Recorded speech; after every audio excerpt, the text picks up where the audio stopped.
بسم الله الرحمن الرحيم ما جعل الله من بحيرة ولا سائبة ولا وصيلة ولا حام ولكن الذين كفروا يفترون على الله الكذب وأكثرهم لا يعقلون۔ ترجمہ: اللہ نے کسی جانور کو نہ بحیرہ بنانا طے کیا ہے، نہ سائبہ، نہ وسیلہ اور نہ ہی حامی، لیکن جن لوگوں نے کفر اپنایا ہوا ہے وہ اللہ پر جھوٹ باندھتے ہیں اور ان میں سے اکثر لوگوں کو صحیح سمجھ ہی نہیں۔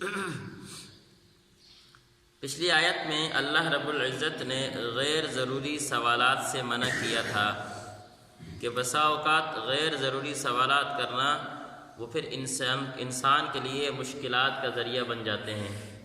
مثال کے طور پر جس طرح بنی اسرائیل میں وہ ایک آدمی قتل ہو گیا تھا تو اس کا قاتل معلوم کرنے کے لیے لوگ آئے تھے موسیٰ علیہ السلام کے پاس کہ اس کا قاتل ہمیں نہیں پتہ، تو قاتل کا پتہ کر کے بتائیں۔ تو اللہ رب العزت نے اس کے موسیٰ علیہ السلام نے درخواست کی تھی، تو اللہ نے کہا کہ بھی گائے کو ذبح کریں اور اس کی زبان کاٹ کر اس کے جسم کے ساتھ لگائیں تو وہ بول پڑے گا۔ اب انہوں نے سوالات شروع کر دیے، جی گائے کیسی ہو، کس رنگ کی ہو اور کہاں سے ملے گی۔ ابھی جب سوالات کرتے گئے ان کے لیے مشکلات بڑھتی چلی گئی، تو اس لیے بے ضرورت جن سوالوں کا دین سے نہ دین میں کوئی اس کا فائدہ نہ دنیا کو کوئی فائدہ، ان سوالوں سے منع کیا گیا ہے۔ حدیث میں آتا ہے ایک مرتبہ حضرت اقرع بن حابس رضی اللہ تعالیٰ عنہ نے پوچھا آپ علیہ السلام سے کہ حج ہر سال فرض ہے یا زندگی میں ایک دفعہ پوچھا، 2 دفعہ پوچھا، 3 دفعہ پوچھا، تو آپ علیہ السلام نے سختی سے منع فرمایا کہ اگر میں یہ کہہ دیتا کہ ہر سال فرض ہے تو تمہارے پر ہر سال فرض ہو جاتا اور پھر تم پورا نہ کر پاتے۔ اس لیے جس چیز کا میں حکم نہ دوں اس چیز کے بارے میں سوالات نہ کیا کرو۔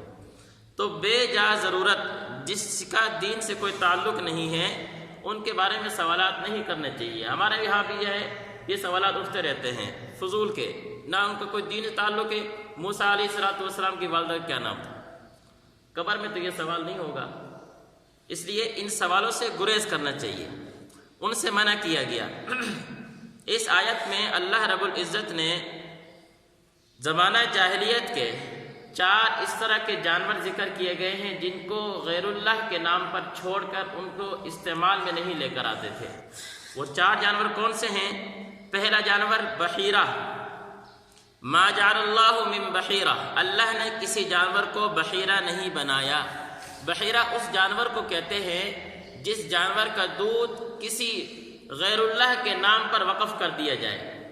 زمانہ جاہلیت میں بتوں کے نام پر ہوتا تھا کہ اس جانور کا دودھ فلاں دربار کے نام پر، فلاں بت کے نام پر ہے، اس کا استعمال کرنا ٹھیک نہیں ہے۔ اب وہ دربار کا مجاور یا اس بت کا جو مجاور ہوا کرتا تھا وہ اس دودھ کا استعمال کرتا تھا، جو اس کا مالک ہے اس کو استعمال کرنے کی اجازت ہی نہیں ہوتی تھی۔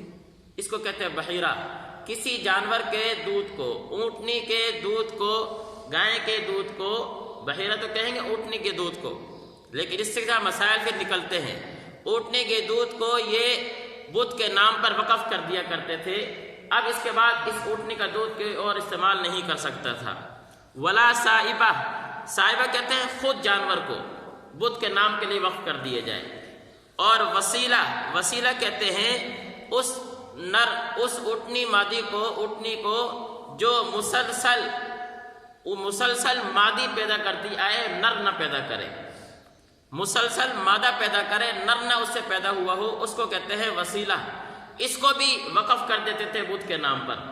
اس طرح ولا حام، اور حام کہتے ہیں اس کیا نام ہے اونٹنی کو جو اس اونٹ کو کہتے تھے جو کئی کیا نام ہے اونٹنی کے ساتھ جفتی کر چکا ہو، اس کے بعد اس کو بت کے نام پر وقف کر دیا جاتا تھا۔ یہ 4 جانور تھے جو زمانے جاہلیت میں لوگ استعمال کیا کرتے تھے۔